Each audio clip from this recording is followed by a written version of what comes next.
বিজয় দিবস উপলক্ষে শহীদদের স্মরণে রাষ্ট্রীয় সালাম দিবস সশস্ত্র।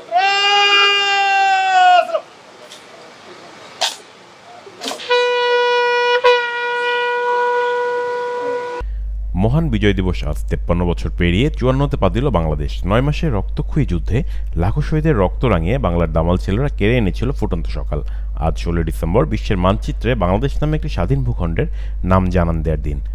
এই দিন বাংলাদেশ পেয়েছে নতুন লাল সবুজের পতাকা। পৌষের হিমশীতল ভোরে একটি পতাকার জন্য, একটি মানচিত্রের জন্য যারা জীবন দিয়েছিল তাদের প্রতি শ্রদ্ধা জানাতে সূর্যোদয়ের সাথে সাথে রংপুর কেন্দ্রীয় শহীদ মিনারে পুষ্পার্ঘ্য অর্পণ করেন বিভাগীয় প্রশাসন, city corporation, Rangpur range DIG, metropolitan police, জেলা প্রশাসন, জেলা পুলিশ, মুক্তিযোদ্ধা সংসদ সহ বিভিন্ন সরকারি বেসরকারি দপ্তর, সামাজিক, সাংস্কৃতিক, রাজনৈতিক ও পেশাজীবী সংগঠন। 31 বাদ্যপদ্ধতির মাধ্যমে বিজয় দিবসের সূচনা হয়। রংপুর সার্কিট হাউসে জাতীয় সঙ্গীতের সঙ্গে আনুষ্ঠানিকভাবে জাতীয় পতাকা উত্তোলন এবং রংপুর জেলা স্কুল মাঠে দিনব্যাপী বিজয়মেলার উদ্বোধন করা হয়। Mahbubur Rahman, RCTV news, Rangpur.